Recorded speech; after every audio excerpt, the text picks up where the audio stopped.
Well, there's no one on the stream at the moment, so we haven't got to worry too much. But Lance is just connecting. Fair enough. Hi, everyone who's watching the episode back at a later date. I know there's no one watching at the moment. Hope everyone's well. How are you doing, Mike? There was Paul. Hi, Paul. Hello. We're all streaming live. Try not to swear. You're live on Channel 4. Well, that's all right then. You can get away with swearing on Channel 4.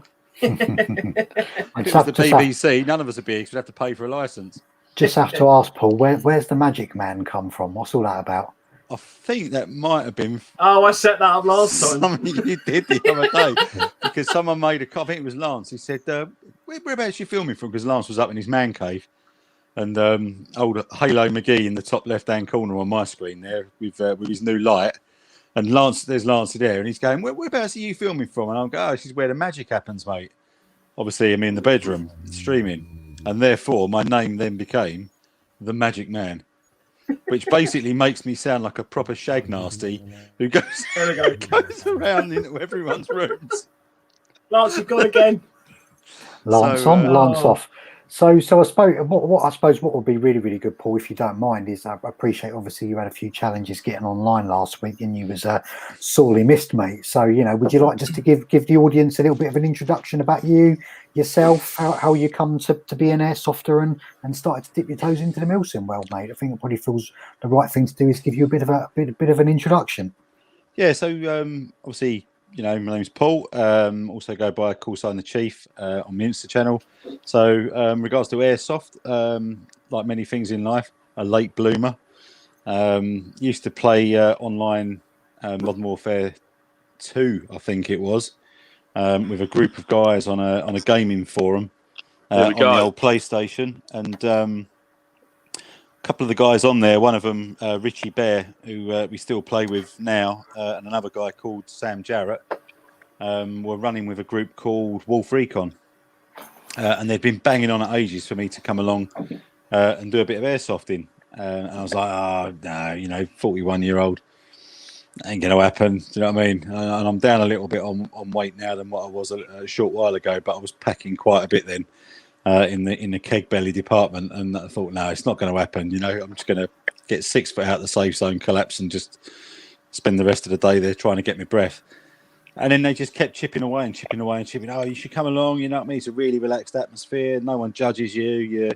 You just be who you are, and you'll get along fine.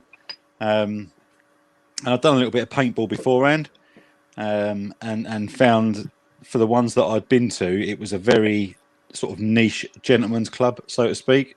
So if you didn't have all the kit, you felt like a bit of an outsider wearing a bit of a boiler suit, and that was it, But they eventually got me to go along. I was fortunate enough to have some goodies the day I turned up. So 3 years ago, pretty much in this September just gone, rocked up at Apocalypse in Kent, down the bottom of the infamous hill, which I didn't know about at the time because the buggers had kept that one quiet.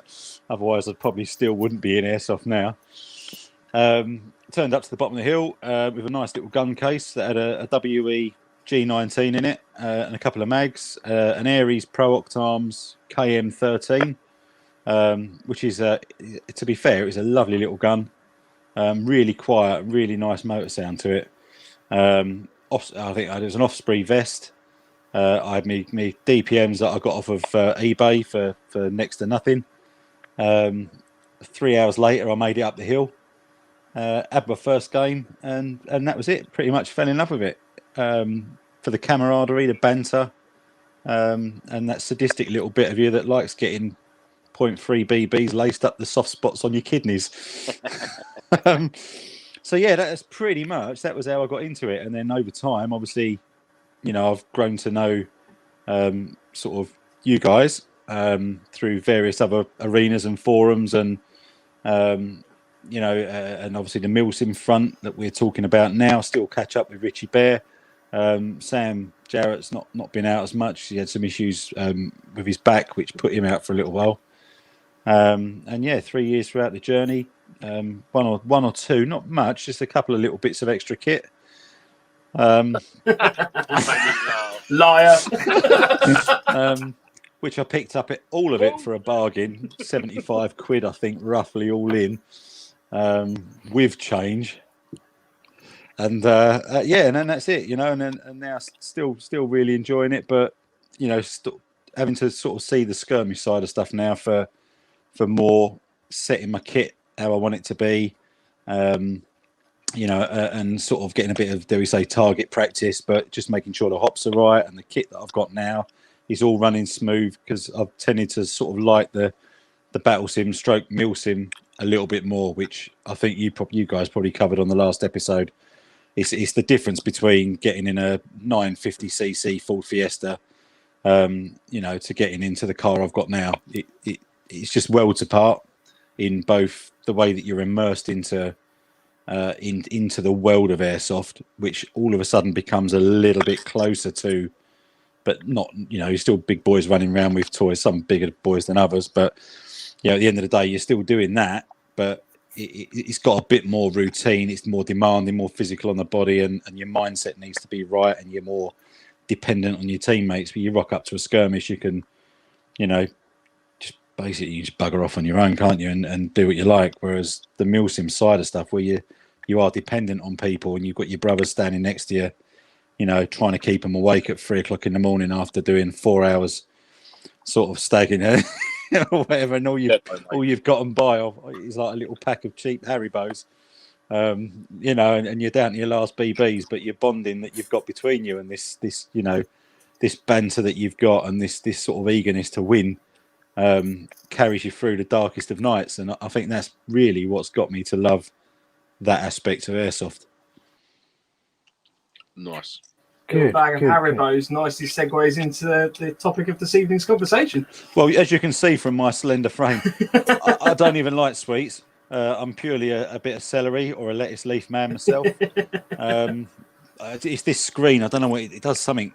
I don't know. Yeah. I'm only 7.5 stone. You get called weird names if you rock up to a milsim with a cucumber, though, I'll tell you. You do, mate. I mean, I'm 7.5 stone on the left leg. Then I think I'm about 8 stone on the right leg. And then the rest of it's torso and man boobs. But yeah, it's just that, it's that knowing that you look to the left when you're on these milsim events, and the guy that's standing next to you has got your back, and you look to your right, and the guy to the right hand side of you has got your back, and you're all there together. If one of you goes down, you go down together. Or you succeed together, you win together.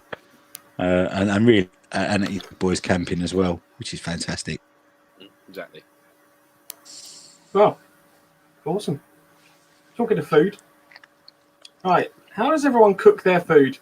This is the interesting one. I know we've all got. Lance has everything, so Lance is going to cover basically everything bar jet boils.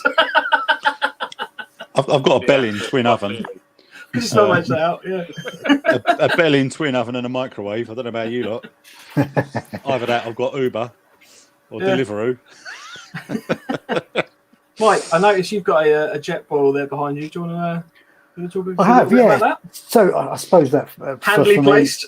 There we go. As if by magic. And as if by magic, I will be firing up in a minute for a cup of tea. So I mean, look, I use a jet boil. This is the jet boil flash. I think you can pick them up for around sort of like 80-90 quid, to be fair, if not a little bit cheaper from everyone's favourite sort of online marketplace, or from a go outdoors sort of camping stores. So widely available, and very much run of your mill, to be fair. And for me, I mean, I suppose when I'm out on milsims, I just want something sort of lightweight, easy to use and compact. Look, I can just either sort of boil up some water and have hot drinks during the day, or just more of a case of if I need to sort of cook up some food. I'm sure we're all sort of familiar with ration packs, or like I think it's the Wayfarer meals, isn't it, that come in like the boil of the bags. Or if I'm feeling really, really dirty and naughty over the weekend, something like a dirty old pot noodle. But just something hot. It's again, obviously we've been out, sort of playing events in varying degrees of weather, etc. Most of the times at night it's cold, so I want sort of, some hot food, some hot drink, and the jet boil for me is, like I say, it's compact. You don't need too much with it, to be fair. you can fire it up and you can boil some water in, in a couple of minutes, really. So, there's no particular bells and whistles for what I use. But it just probably just suits what I need, really. I'm not into eating too much over a weekend. I want my sort of my basic food, couple of meals during the day, and sort of one load of sort of like sugary snacks and that. But yeah, so for me, just a jet boil, really. It's I remember rocking up to my first 24-hour MilSim with a couple of fire lighters and like one of those little sort of like Boy Scout sort of things that open, like cantilevers open, and cooking some bits on there. And then someone very quickly said, get yourself a jet boil, really, really useful. And to be fair, 4 years later, I've never really looked back. So yeah, no, as I said, no bells and whistles, but that's me, really. I remember when I rocked up to my first event. Honestly, I probably could have done a Sunday roast, because it was my first overnighter was Longmore, and I was like, I don't know what to take. You know what I mean? I literally, I don't know what sort of stuff to pack. And then someone said to me, "Don't worry, guy. Don't forget you can park your car right outside where you need to drop your kit off." And then that's basically right. Get the removals guys in, because everything that is in your house you can pretty much take with you. So I had one of those big old burners that you put the gas bottles in the side, frying pans, bacon. It was just a full bifter. And now, for me, similarly, if I'm cooking, jet boil. That's it. That's why I've not whopped mine out for the show, because it's already been covered by Mr. Marden. Stop just because Mike whopped his one out, Paul. Well, to be fair, mine's fairly new in the packet. Mike's is more used. You used and haggard. Yeah, mine's old and withered. No, so, do you want to cover some of the things that you've got? Because I know you've got a little selection of different bits and pieces. When it comes to buying, I mean, I've got a jet boil as such. Like the method of heating the water is a jet boil, but it's the Highlander version of it, which is a retail for around about 45, 50 quid. It's exactly the same. I mean, there's the cup you get. I think it holds a litre of water, rubber lid. I'm trying to get the camera angles right. So there's that. It's exactly it, isn't it? Exactly as it is. Exactly, it is essentially a jet boil. It's just a Highlander version. I think they call it. I'm trying to think the name of it. It's like a Hurricane something or other. And obviously takes the standard threaded gas cylinder. Did have a base, but I can't find that, so I usually just dig a little hole in just to keep it stable. That's what obviously screws on. Blah blah blah. And there you go. Litre of water in under a minute and a half or something to boil a litre of water. 90% of the time I'll use that. I use that when I go for milsims. I use it when I go fishing. I use it down my allotment for heating water or whatever. It's just a great, really fast little bit of kit. And having said, obviously, you've got your standard sort of gas burner adapter for a cylinder. Again, it works. Do you know what I mean? There's nothing wrong with it at all. You know what I mean? That will work. It will heat water. Obviously, with a jet boil or the Highlander version, it does it a lot quicker. And when you're on a milsim and you haven't got a great deal of time to get some scoff down there, you want something that's going to be like on the money, and you can just turn it on and that's it, job done. And you can get like a couple of guys, and you can heat a couple of meals up. You can get 2 hot drinks out of 1 boil, really. So that's 2 of you then squared away. I know the likelihood of your jet boil going belly up, but that's a perfect little just a backup to have in your bag, isn't it? Oh, takes up no space whatsoever. That. Yeah, exactly. I've actually got one that's even smaller than this, Paul. I think it comes in a tiny. I mean, it's about 4 or 5 quid off of eBay, and it comes in a tiny little orange plastic click-shut case, and it's probably that sort of size there, and it actually it folds out. The wings fold out in it. Yep. Tiny little regulator which screws into the case. Like you said, a little emergency backup. There's nothing wrong with that at all. It's really cool. Especially when it's weather's a bit cold and you just want something like inside your stomach, don't you? You've got to. Especially, like you said, we're getting into the fall now. We're heading in towards the winter months when you're doing events like that. It's crucial. You've got to be able to get at least a hot drink down you at a minimum, But I mean, predominantly I use my jet boil. I've got a couple of bits. I've got the old British Army hexamine burner, which is, again, it works. Do you know what I mean? You can't say that it doesn't work because it will heat water. It takes a lot longer. You have to use a couple of blocks, but it will do the job with the old mess tin on the top. And I think I actually did use this to try and stay true to form when we done the Falklands milsim. I actually tried making a point. So I took the 58 webbing back and I took the hexamine burner, mess tin, a couple of 1 litre water bottles in my webbing, and sort of try and stay true to the sort of era we were going for. And that's the thing, isn't it? It's tried and tested. Do you know what I mean? Yeah, it is what it is. It's been with serving infantry, you know, for a long time. So, however, yeah, and obviously there's the newer version there, which come with the Fire Dragon gel.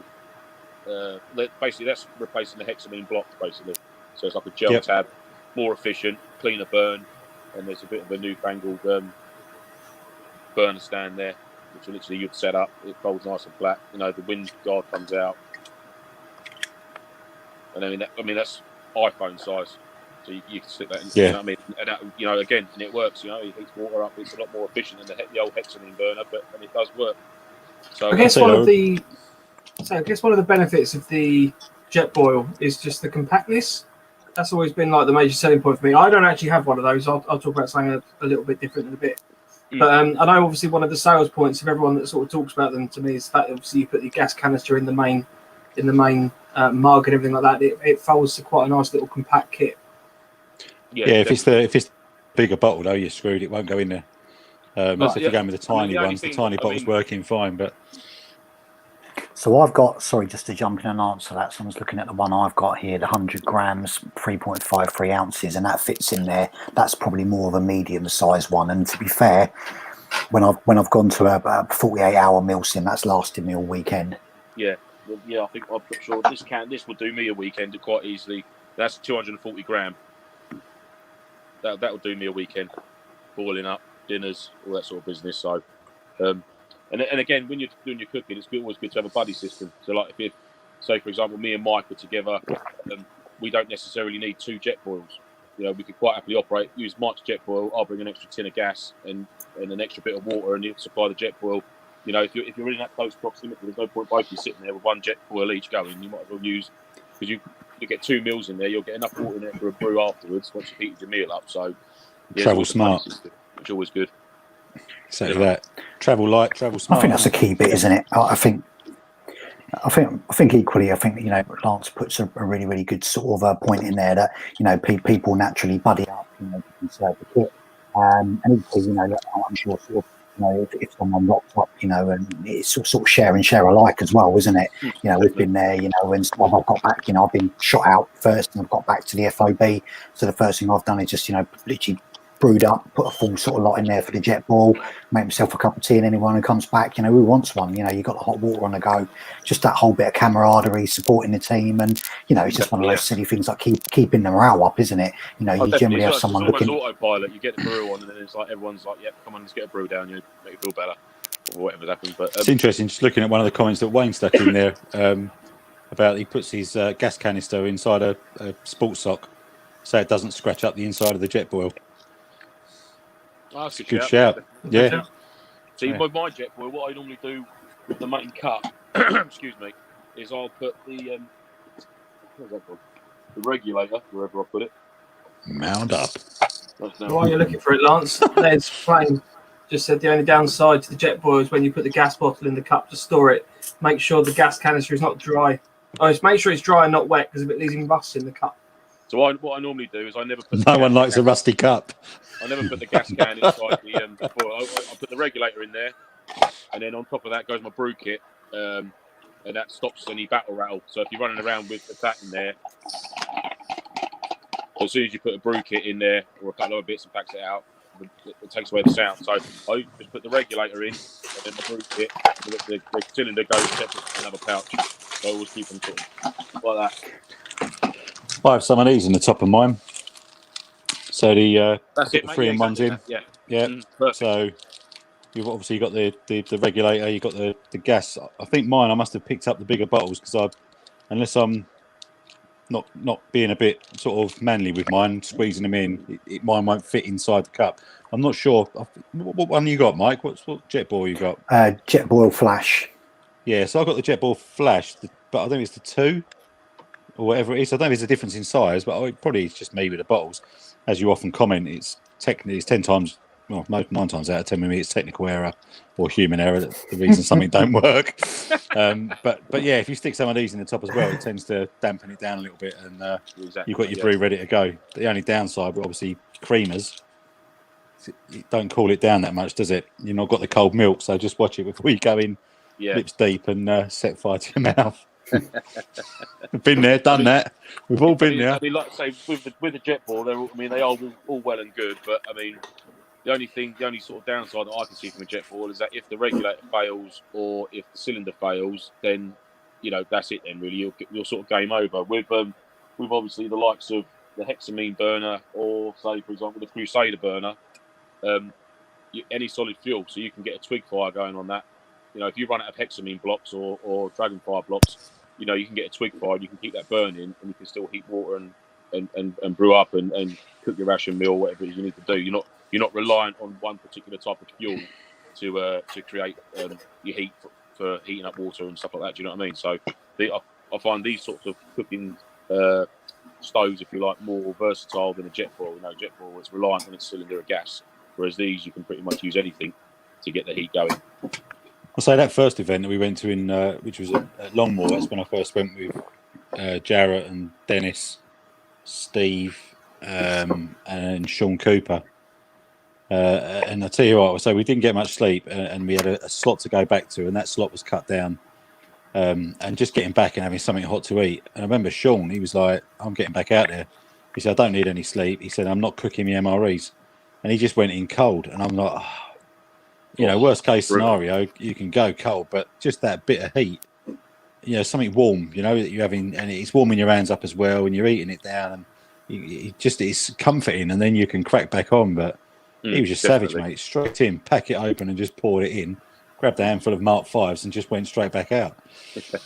So, it's a bit of an animal. Well, I've actually, I was going to take this one. I've got one of these. So this is a self-heating ration pack. So I'll open this up and show you guys. Was that similar to the US?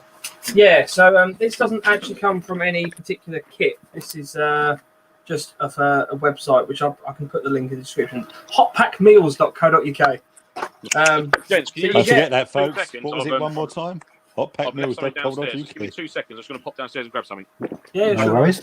So this is a chili con carne, which If looks he delightful comes on back the with no packet. clothes on, we're in trouble. This is Cap. So the kit's basically got this little pack of water in it, which is not for drinking, apparently. All right. But what you do is you put your food inside this sachet. Yep. I don't know if you can really make it out on the camera, but there's like a little packet Element, of chemicals in there as well. So what you do, you looks... literally just Yeah, that's all right. I was just trying you just slide your food in, whack in the little packet of water that comes with it, and you leave it for about 10-15 minutes, and it literally just cooks itself. So that's the same as the like the US one. So they come with something very similar, and then you get like a cardboard sleeve that it slides into, so it holds it all together. And then you pour sort of, I don't know, yay much water in, and then it must cause like a chemical reaction with the filaments that are inside, and then it starts to heat up. I think it's like magnesium or something like that. Some sort of compound like that. But the benefit I've had of these is genuinely on a really, really cold night, it doubles up as a water bottle afterwards. Because this thing keeps going for quite a while, so I literally just had that tucked in under my sleeping bag for a little bit. It does get quite hot. Ready break, lad. Got this glow. So what was the inspiration for that then, Mike? Why was that? Your personal preference over, a hexi stove or a jet boil or something? Yeah, I've got another gas kit as well. I'll show you in a second. But the benefit of this is that the whole kit is there. That's it. You don't need any heating, anything like that. You literally just take that with you. You can whack in, any old MRE pack. It's no problem at all. And you're not sitting there. There's no flame. There's no light signature or anything from it. You don't need a lot of light necessarily just to put a bag in a bag. And that's it. It heats it up straight away. I was at one of the Legion milsims where we're at the forward fob, like the sand fob. Alamo. Yeah, the Alamo with like that wooden barn building in there, and we were sitting in there. I just whacked one of them in, able to continue firing while it was shooting. No worries, it's just cooking away in the background. It's nice. I didn't realise what they were. Sorry, I missed that. Is that one of them self-heating? Yeah. I think I tried it. It was a Latvian MRE I got, courtesy of Andre. I think it was at Apocalypse. gave me one to try out, which was actually very nice, very tasty. Yeah, I think the Latvian ones you eat cold and it gives you a slap just for good measure. yeah, with a shot of something afterwards just to wash it down. But I didn't realise that they did those, so I just thought usual thing. So like the British MREs or wherever it is, you just heat them up yourself on whatever system that you've got. And I was doing the usual thing where you flick through on eBay and just find stuff to order, and you go, different ones. And I was searching the British Rat Pack ones, trying to find anything that's not a vegetable curry or has got tuna in it, and stumbled across those. And I saw them and thought, it's brilliant. US MREs. What's going to be good about it? They're going to have all sorts of treats in them. They're going to be, full of maple syrup and God knows what. And I noticed that a few of them did M&Ms. So I bought about 5 of these MREs. Can't remember how much they were now. $2.99. Again, price-wise, a little bit more. Literally just chasing after a pack of M&Ms. And I got these things through and I opened them all up and there wasn't any M&Ms in it. Or they were all sort of Ranger bars and all this sort of stuff, or cookie tops. And I was absolutely gutted. And then the wife kindly reminded me I could have just gone down to the 7-Eleven and picked up a packet of M&Ms. I bought all these MREs. It's not the point, though. It's not the point. It's not the point. It was like I wanted the Holy Grail, but I didn't get it.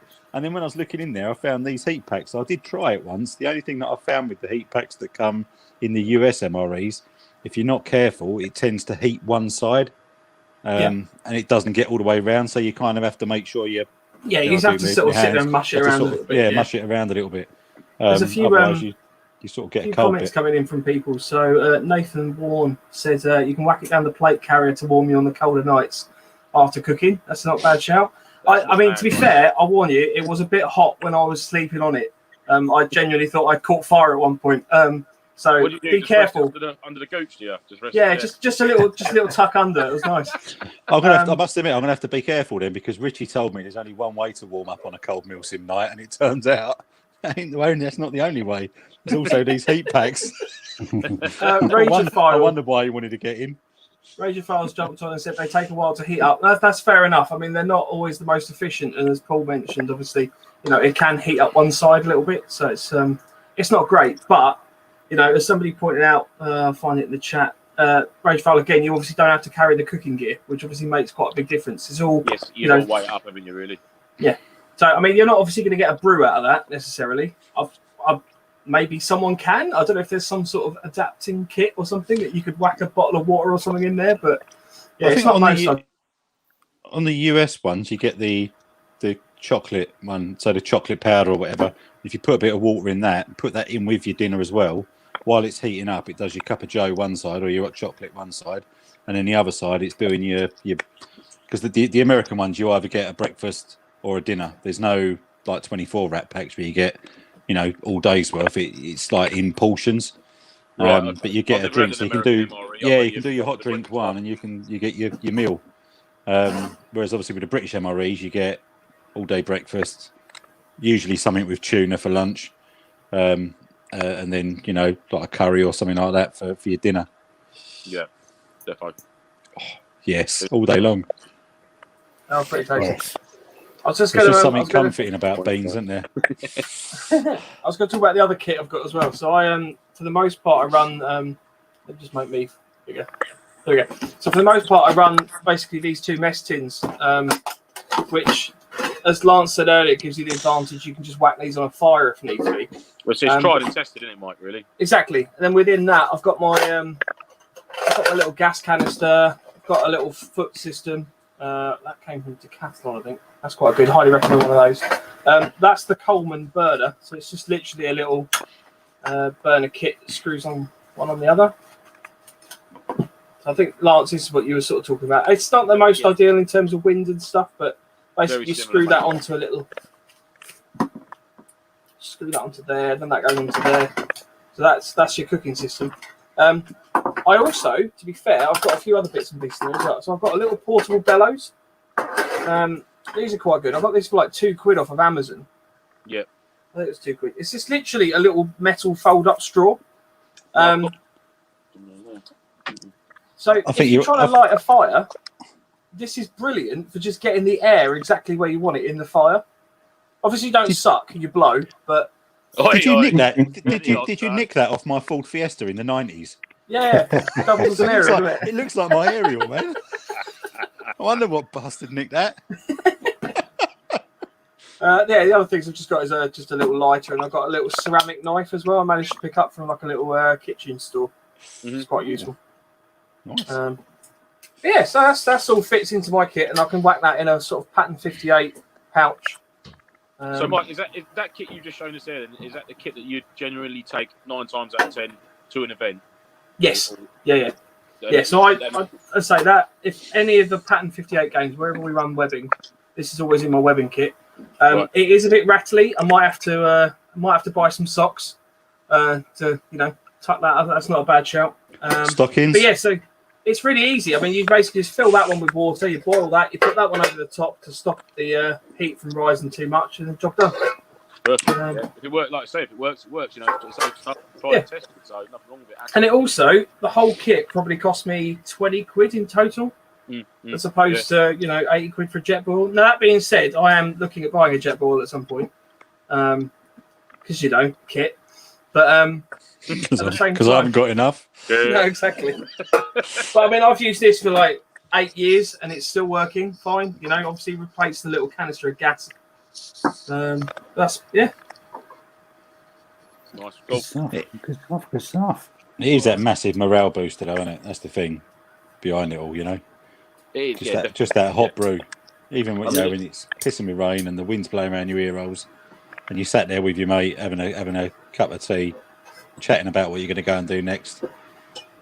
Yeah. I mean, there is one which I don't use on a MilSim, but again, it is another option, and it's a Trangia stove, which is a methylated spirit burner. I don't know if I can for scale. So it's in the palm of my hand there. Literally, remove the cap. That gets unscrewed, and then within that, if I can just tilt my phone. Sorry, my webcam broke this evening. So, methylated spirit. So you literally ignite that, and that will burn and burn and burn until there's no tomorrow. I wouldn't personally use this on a MilSim.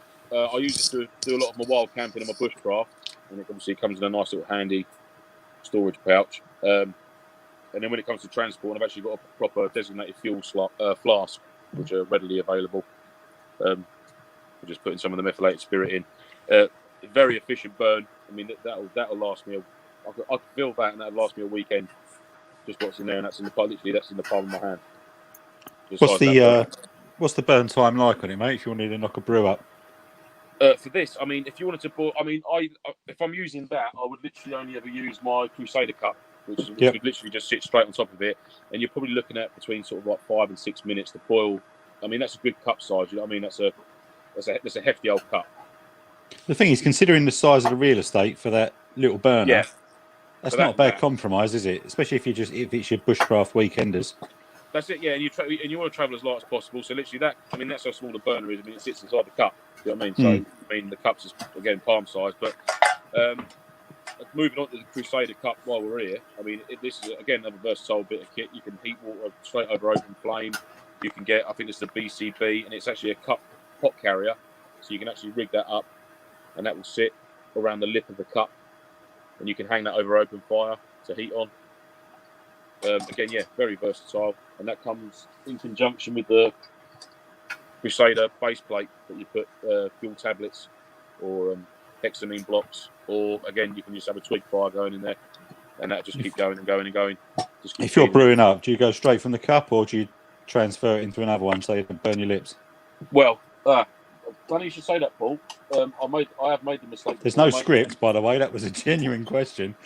That's why you always have a sniper tape on one side. Sniper tape on it.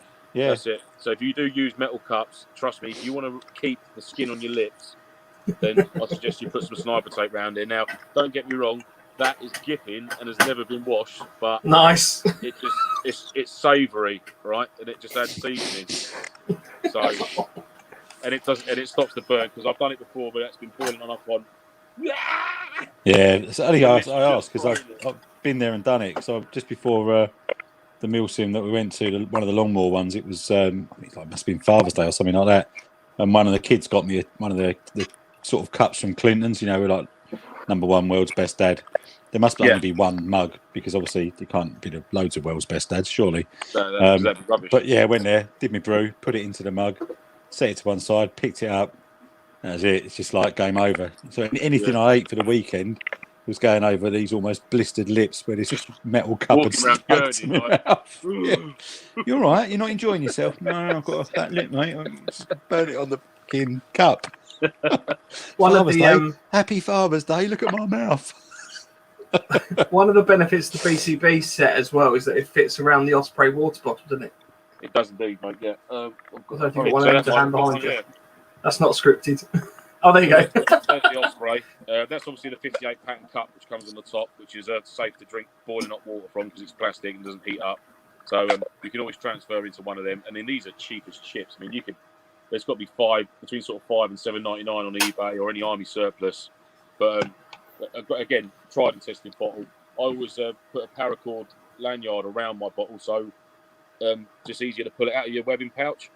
So I always have that hanging outside of the pouch, so that I can just grab that and it'll pull. I'll get the whole bottle out then. And it's literally just a bit of paracord, sniper tape around the bottle, with my initials on there, so I know it's my one. And obviously that'll go inside the Challenger cup as well. So it's all very sort of modular, so that'll all fit inside a webbing pouch. So there's basically a cook set there. Yeah. Lance, we've had a comment from Rachel File again. Do you have the full Trangia kit? No, I've only got the very small burner, mate. And purely that's all I wanted to get. I haven't got the big stacking system where you can steam and do all the other bits and bobs. I've purely got just the tiny little brass burner. That's all I've got for my. I remember the full Trangia kit from my days back in the Scouts. Yeah, that was it. Mate. We had that, and each of our little platoons or whatever it was had one in our kit box, and it was like, well, mate, it was like next level cooking. Used to an open fire, but that was the days when you could go and get meths and paraffin and all whatever it was from a pump at the petrol garage. I remember those days. Can't get that now. You've got a Swedish Army cookser there as well. That's a nice little cup. Something you don't usually see very often. It's a Swedish Army cookser. It's called KUKSA. And it's quite you hold it literally to the side like that. So like Mike's Mike, your foreguard that you mentioned last week. Oh, the gas pedal. Your gas pedal. So it's very similar, obviously, and it just sits between the index and the thumb, and hold it around the cup, and that's it. It's a very comfortable drink right there. So, Mike, have you always used a jet boil, Mike, or did you have? So I had on my first event, I had a Hexi stove, which is absolutely fit for purpose. And done what it needed to. It's just like I say, I happened to see someone else using a jet boil. It was probably just done a better job of being able to put everything inside it, for your cooking, and a couple of ration packs, etc., fit inside it, and it just obviously brewed up a little bit quicker. So I thought I'd just move for one of them really. But like I say, a £5-10 Hexi stove for that particular weekend done me absolutely fine. So I think it's that old chestnut of for anyone getting into this or looking to do their sort of first sort of overnighter, you don't need to go and invest big money. You can get away with it, for like I say, less than £10, or I think as 9 volts already said upstairs, in regards, he's got all of his kit for around £20. So I think it's whatever suits. I suppose that's the upside as well, isn't it? Because if you do go with something not massively expensive, rather than going out and buying like the £90 on the jet ball straight away, you go to your first event and then you get to see what everyone else is using and see what works for you. Because I think everyone's made that mistake where, be it Airsoft, be it milsim, be it whatever, we all rock up with, whatever. And the next week, well, we love this, and we go out and buy an absolute bucket load of kit only to realise, that might have been a bit premature. And then we end up stepping back and then, selling kit off or binning it and then getting more kit because we've not really done that bit of research into what's best. Absolutely. Testing it. So I would be really interested. So Rage File's very, he's very a big advocate of the Trangia, and I must admit, he talked about the full Trangia kit, and I've just googled it and had a quick look in that. So it'd be really interesting for Rage File to sort of maybe pop something in the comments that just says, why is that his go-to piece of kit as opposed to a Hexi burner or a jet boil? Just really interested to know. Again, it's all about different aspects and what people see value and benefit in. So it'd be good if Rage File can just drop us a note and let us know. Yeah, definitely. Yeah. So, again, it all comes down to personal preference and also what you're comfortable in using. You know, I mean, if you're comfortable with having open fire, obviously it's not the most tactical thing in the world. I doubt it. It'd probably be quite frowned upon in a milsim. Everyone else is trying to keep the harbour area nice and covert, and you're sat there and you've just got a raging fire going in the background with a sausage on the stick sticking out the ground. You know what I mean? Just a It's exactly as spit. you You're say, just though, rotating mate. a chicken. It's depending on your event. So if you was doing that Falklands event where you've got to ump your ass up to each stage, you know, if you rocked up, you're already invading British forces, and you're down in the car park at Apocalypse. Your first level's this. You've got your 110 litre Bergen with rocket pockets on the side as well, weighing your nuts down like a good one. The last thing you want to be umping is a fucking great big cooking kit. Exactly. You know? Yeah. So, but on other occasions when you're going somewhere like Longmoor and you can park up, you've got, you know, you're dropping your kit off, you know, and you've got a bit more flex on that front, then you can kind of get away with it. Which you know, I can see how over the years you've built up, you know, this plethora, if you will, of cooking kit that you've got through various needs from various events. You know. Yeah, definitely. And like you say, and some of it, I find it can be a bit of nostalgia as well. Just so you, obviously, when I used to be in the Army Cadets, and we used to always use the hexamine burners when we was out on when we went like summer camp or Christmas camp. You have your little hexi block and your little rat packs and best tins and that. And it's almost that smell of that little hexamine block burning. It just like brings back loads of good memories of being in the Army Cadets. And you know, smells like victory. Smells like victory. I love the smell of hexamine in the morning. Rachel Fowler's just been on and says he's got a jet ball, which is good for quick cooking, but the Trangia can do a few people and he's low profile and stands up to weather as well. Yeah, cool. And that's a really good point, isn't it? You know, and you know that is exactly what I wanted, and thanks, Rage, for that. You know, because it's just beginning to get you to think a bit differently. You know, how many of us, you know, have gone to a milsim and we're on the same team, and how many of us have turned up with the same piece of kit, a jet boil? You know, so you know, on one FOB there's 15 different jet boils, but actually, you know, thinking smart, we all moan about the amount of stuff we're lugging back and forth to an FOB. If we're thinking smart and it's a game where you've got no fixed fob, then brilliant. One person takes that Trangia piece of kit and then, you know, does that whole role of you know, got the water, brews up for everyone. It's one piece of kit as opposed to 13 people having 13 jet boils. So yeah, it's definitely for me just just for me, just something to start thinking about more. That if I'm going to an event with Paul, I'm gonna have him taking everything now, and I'm gonna roll light. So I'll be your mule. I'm about to say, yeah, not that sort of mule. So, you know, we could just call you. It should be the call sign saddlebags. Yeah, I can't help it, man. They're just there from the. But it's no, I think you're good, absolutely right. it's To a really say, if you know, if you're going out as a 2-man recon team, you know, or a 3-man recon team, and you're going out, you know, you potentially 6 hours where you're going to be dug in or moving around point to point to point. You don't need 3 jet boils. You know, you've got one guy carries the jet boil, another guy sticks 2 litres of water in his bag, and another guy sticks a couple of litres in his bag or whatever, and you sort of share the load out. You know, if we sort of went off and done some of our bits or whatever, you go, right, you know, you stick that in yours, I'll stick that in mine, and then, you know, you brew up together. You've got half a cup each or whatever out of one of those jet balls. They hold quite a bit. You know, and that's it. You know, travel smart. Yeah, definitely. Yeah, so just think and like you said, when it comes to like milsim events and things like that, I mean, I remember like my first one, the amount of stuff I took with me was ridiculous. But I think you need to have that sort of baptism under fire and take what you think you need for that first event, and then afterwards you sort of go through your kit and you dissect it a bit, and you think, right, well, let me unpack all my stuff now and have a pile of stuff I use and a pile of stuff I didn't use, and then you sort of start to then tailor your kit to you then and your needs and how you operate, sort of thing like that. So it will slowly decrease down to the point where you'll be in a comfortable position where you've got your main pack, you've got either your weapon or your plate carrier or both potentially, but then everything will be packed how you know it. You could find anything you need in the dark without having to faff about with torches and things like that. You'd know where it all is, and you'd know what the feel of it is, whether it's in some particular type of pouch with inside the bag or anything like that. So it's all down to tailoring, like having that brew kit and having your cook set and knowing where it is and what to do with it and what to pack as well. So I did that with similar with Mike. So the first milsim that I went to, I think it was just short of 16,000.32 BBs There you because go. I was like five bottles away. I think I used 2/3 of a bottle max. And then as the kit's progressed, and I've sort of managed to get hold of kit, and with COVID, been a little bit more time for online shopping and Facebook Messenger and places like that for snapping some absolute bargains on the marketplace and all that sort of stuff. And then when I went through the kit and laid it all out of the garden and said, right, well, these are some of the bits that I need. No, Lance, you was helping me with things like how you're packing your sleeping bags and bits and bobs like that.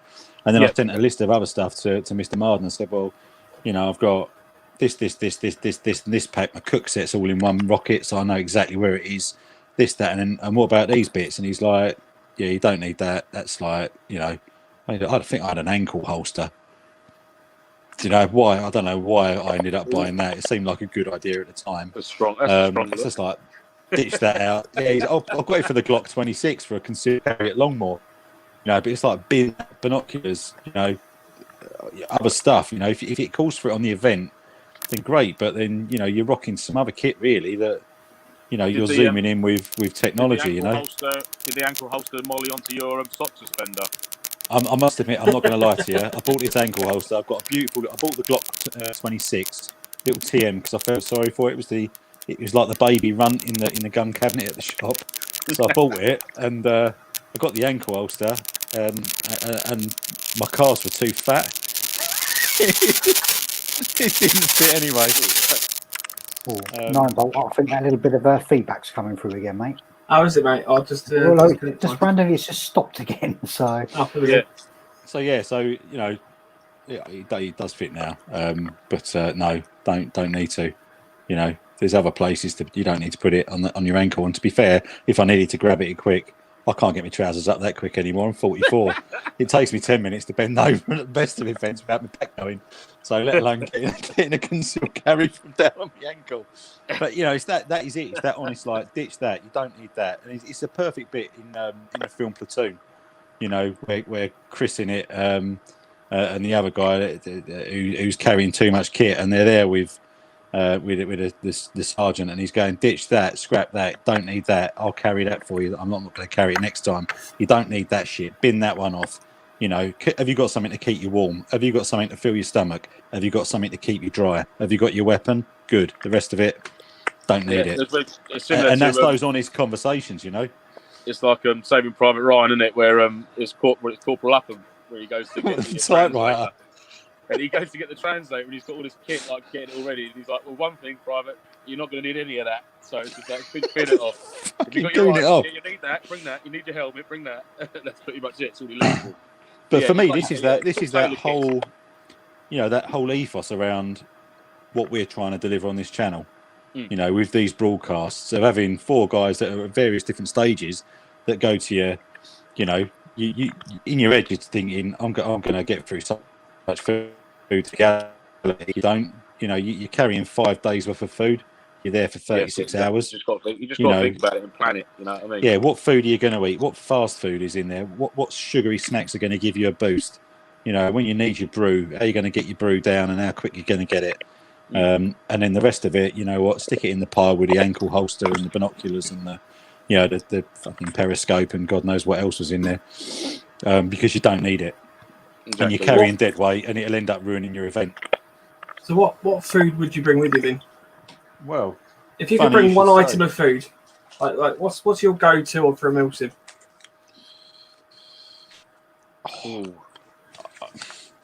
Short with Domino's. If I had to, it'd be a packet of beef jerky for me. Yeah, so see, it's really weird. So I'd go for drink over food all weekend long. For me, I always bring my big bottle of Thai food with me. Instant tea, it's got its own unique taste. It's not for everyone, but for me, it just that is for me. It just keeps me going. Just cups of tea. A cup of tea before I go to bed, because it means that when I'm putting my head down at night, it means that I'm nice and warm. And that just helps throughout the night. First thing in the morning, again, just get your fluids in, get your core temperature back up and that again. So I would take a bottle of Thai food over food, to be fair. So I never thought that I'd actually even bother drinking any of these when they come in the MREs. But it's amazing how much these drop back a bit of pizzazz into you. So it's the same as things like, you know, bottles of Powerade or whatever. It's your sort of, I don't know, little bits that give you a bit of spritz and add a bit of flavour to the water that you're drinking, and it does lift you up. And then just some bits like these, really. You know, it's the teriyaki beef stick from an MRE. And then the other thing that I took along, which I actually got through quite a few of on Longmore, is the. I mean, old man has them in the cupboard, and he has boxes of these things because they're always on offer.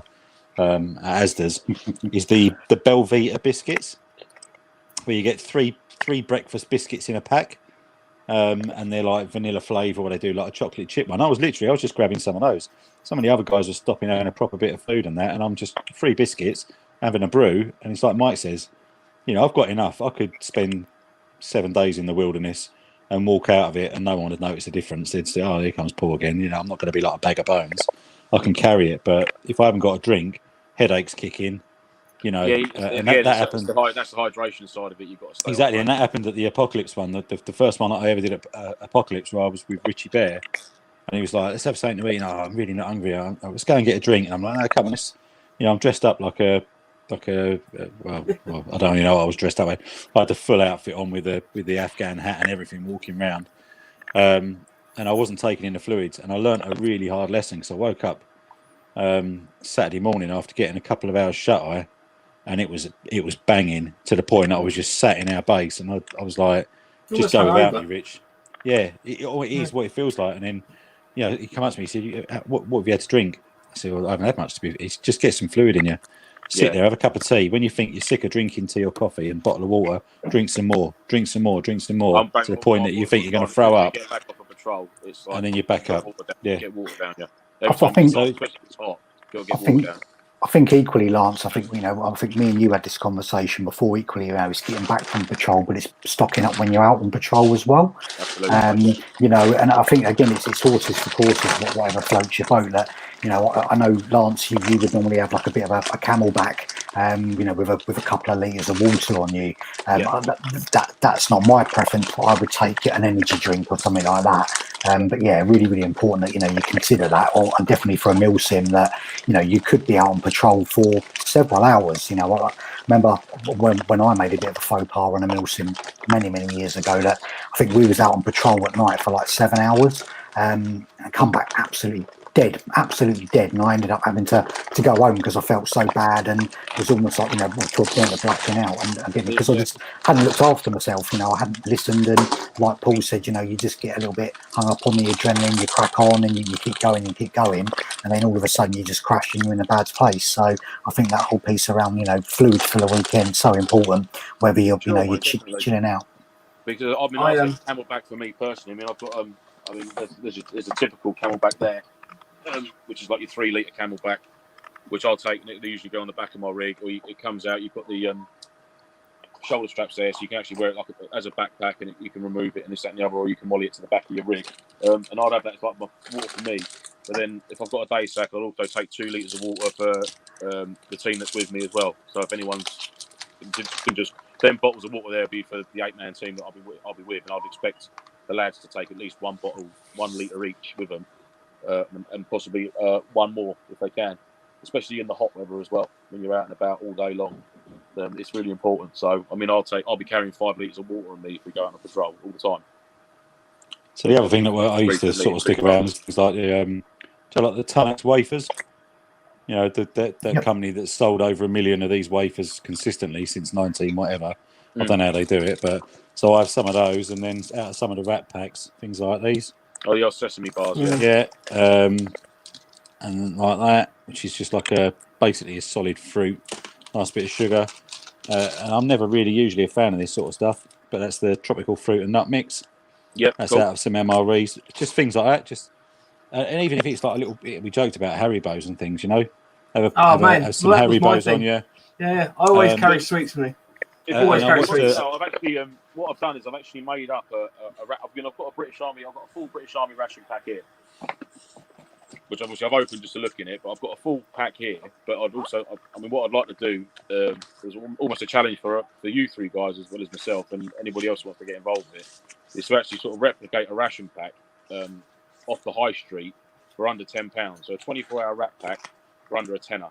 So that'd be 2 primary main meals, a dessert if you can, your brew kit, snack throughout the day for under a tenner. If anyone wants to accept the challenge and tip, and then obviously start the show next week. That's next week's homework. But I mean, Jesus. for example, to me, I thought I'd grown out of that. For a, let me just pop this down here. So, I mean, if I'm making my own ration packs up, I'm not going to really, I don't mean to name drop, but millets for their, well, not necessarily millets, but Wayfarer meals. I've not had a bad. What ones you got there, mate? Let's play trumps. What you got? I've got my favourite one, which is beans and burgers with potatoes. Yeah, and Snap. I've got meatballs and pasta.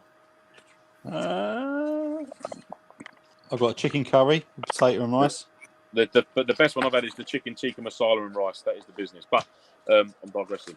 So there's your 2 main meals for the day there. 99p store, beef jerky, packet of that. Are you talking about these Wayfarers? I don't know about when you jumped on and got these, but I mean, this is a chocolate pudding one. I don't know how that got in there.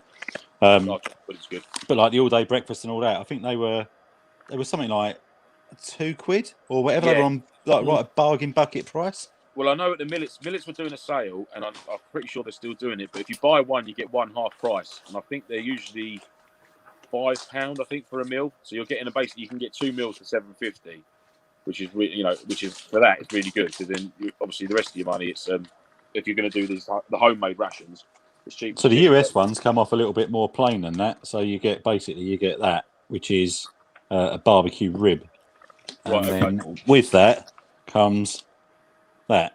So that's your US MRE with some sweets, and then obviously you've got your firm favourites there, which is this is the British MREs, the steak, veg, and dumplings. Yeah. Very nice, that one. And your sticky toffee pudding. Again, I don't know how that got in there, but it did anyway. Save that one for later. Those always sound a lot better than I usually find they are, though. The desserts. So I've got very, very low expectations. Apart from ginger pudding is the business. It's good. So just taking a step back then, so Lance has sort of laid down a little bit of a challenge to anyone on the channel, including ourselves. Mike, you're right, obviously, just to put it in the comments after the stream is finished. Just obviously, to sort of spend 5 minutes of next week's stream just going through what people, or did they find it possible to pull together a 24-hour ration pack for less than a tenner based on bits off the high street. Yep. Cool. I mean, I'll tell you what, there's options galore out there, aren't there? I mean, there's multi-packs. So, there's a little pot of fruits there. So in the Brit wrap packs, you can get the fruit explosion. It's like a baby tube of fruit puree. I mean, there's a substitute there. I mean, it's literally a fruit salad. And it's also a bit of liquid in there, so you've got hydration as well as a bit of a meal. Again, the pound shop, I think you can get a tray of 40 strawberry jams for £1. Another little energy boost, something to bear in mind. And they're easy to scoop out on a spoon, aren't they, and just go with that. There's a drink and a meal in one there, an OXO cube and hot water. Perfect little drink for a cold night. The northern side coming through, is it? No. And like the 3-in-1 coffees, mate. I mean, this is probably. I mean, you can get 12 of those. There's a 3-in-1 coffee, sugar, and milk powder. 3-in-1. You can get 12 of these sachets for £1 in the pound shop or 99p store. And the same again, obviously, with hot chocolates, instant hot chocolate. I mean, it's perfect, really. If you want a bit of a budget, and these are delicious. I mean, I'm addicted to these, and I get the ump if they haven't got them in stock. Not that I condone that sort of behaviour, but the other thing that I always did as well when I was leading up to my first couple of MilSims.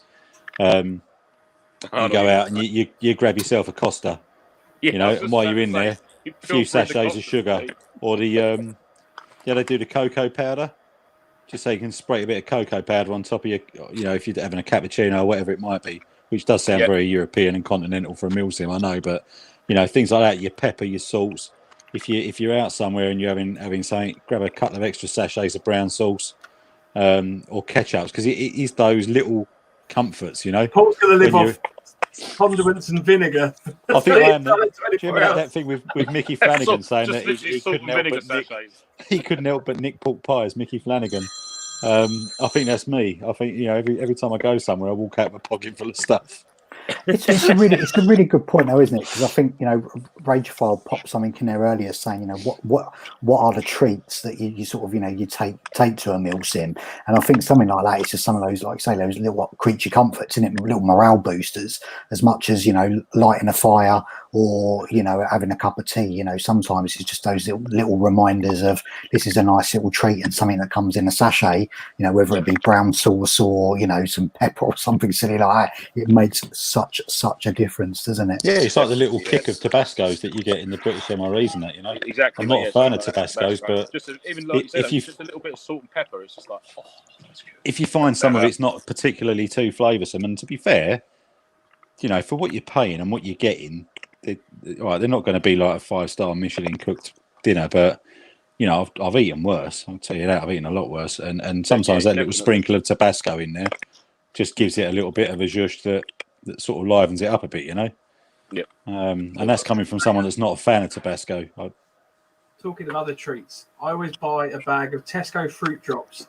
They are something in the region of like £1 at the absolute most. I always have a bag of them on me, always.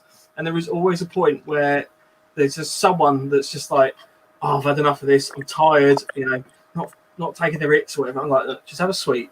And honestly, their little face just lights up, and it makes everything better. If you've got someone there, and I've had it on some of the events that I've been to with guys that we've not known before the event, and having a little bag of sweets, you're like, oh, do you want a sweet? And everyone's like, yeah, I'll have a sweet. And it's like a little icebreaker. It kind of makes people feel better about things. And I had one massive bloke. This bloke came up to me like, oh, mate, can I have another one? Because my mate wants one as well. I was watching a program. It's like a bit of a documentary sort of thing around the US fighting in Iraq or whatever it was. And interestingly enough, so obviously they've got their MREs that they carry around and all that, but they had, similar to what we've got over here, like the Capri Suns, had a couple of Capri Suns chucked in their bag, Nice. and it's like an instant shot of juice. But then once it's done, the packaging collapses down to next to nothing. It is literally like a flat sachet of just emptying it, and it was just those, just a quick. It gets your taste buds going, and it just sort of gets you going again, doesn't it? They're lovely. Them fruit explosions are bang on. Absolutely. That is my Achilles heel of the ration pack. I'd fight for one of them. If someone's got one, and I would pay good money for one of those fruit explosion because the purees. Because I don't know what it is about them. Because essentially it's just pureed fruit, like baby food. But that's just what it is, mate. You taste your back. Screw it in and go, oh, that's good. You're like, oh. Perhaps that's what we'll do then. We'll get a few of those, put them in the middle where fuel dump used to be, and just go, right, game on, and see who gets there first. I'll be pegging it. You're just there, like. Just covering it. That's like you're milking a cow. Like, juice shoots all over your head. It's just dripping off your nose and your ears and everything. Yeah. Right, on that note, we should probably call it. What have you been doing? It was a fruit explosion. Like that, someone comes up to you and go, not again, Lance, not again. I thought we were over this. I've relapsed. Right, so for next week, we've got a challenge, 24-hour MilSim kit, ration pack for less than a tenner. So what have we got to include, Lance? We've got to have 2 meals. Well, I'd say there's got to be at least 2 primary meals in there. It's got to have a brew kit for the day, or for the 24 hours, should I say, and obviously any snacks or any bits and bobs that you think you might need to keep you going through that time period. So, yeah, be interesting to see what the combinations people come up with and what works best. And obviously, if they can produce a list and obviously where you can get these bits and bobs from, because I'm sure there's probably stuff that I haven't seen before that other people have that would work well in a rat pack. And obviously, bearing in mind what you're going to be able to cook it on, so don't just take a picture of an $8.99 ribeye steak and just go, yeah, there you go. Because it's like, no, don't be a dickhead. It won't fit in my jet foil. It's like the other things though. They tell at the service stations. I think they're like £1 or whatever, and you get them, and it's essentially like you brush your teeth with them. It's like they're little. Have you seen them? I lost you there, mate. You could have said anything then, but you ended up brushing your teeth with it. Are we there? That's it, you're back, Paul. Is that You're it? back, Is that mate. your cough? Yeah, it's because I mentioned service stations. Obviously, they jumped in and canned it. Well, not again. He's touting for business. You could have said the cashier's ball bag, then it won't come back, and then you brush your teeth with it. I was like, oh. But yeah, you get them. They're like a quid, and you just chuck them in, and you chew on it for a little while, and it's brushing your teeth. Just have a couple of those in there. You know? I used to get them in the club, in the Freshen Up Man. That's the one. Yeah. Yeah. See, you didn't get cut off. As soon as I mentioned service stations and truckers, I get binned. Right. Same, man. So, Badger mask on. and wearing next week is Paul with his 8 ball.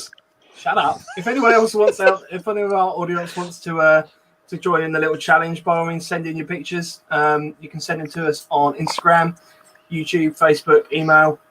All of those are in the links in the description, which will be on the YouTube. But it's basically just search November Foxtrot on any one of those things and look for the little orange fox. If anyone wants to come up with a name for the fox, we've been having a few conversations about potential names. So yeah, if anyone's got a name to name our fox, you might win a prize as well. Yeah, send us in what you think. Yeah. It could be the fox that keeps crapping on my drive. There you go. You can win that. You win a fox. That's the prize. You win the fox that's been crapping on Paul's driveway in bits. Cool. Right. And on that note, next week we are talking about boots, I believe, and shoes, socks, and all things to do with feet. Because we're nice segue from food to cheese. You know, that's what we're doing. So yeah, join us then. We'll be back at 8 o'clock. In the meantime, if anyone wants to ask us any questions, do so on the chat. Obviously, you've got all of our Instagram handles there on our screens as well. So ping us individual messages if you want to. And yeah, we'll see you soon. Okay, bye everyone. Thank you. Thanks, guys. Bye-bye. See you later.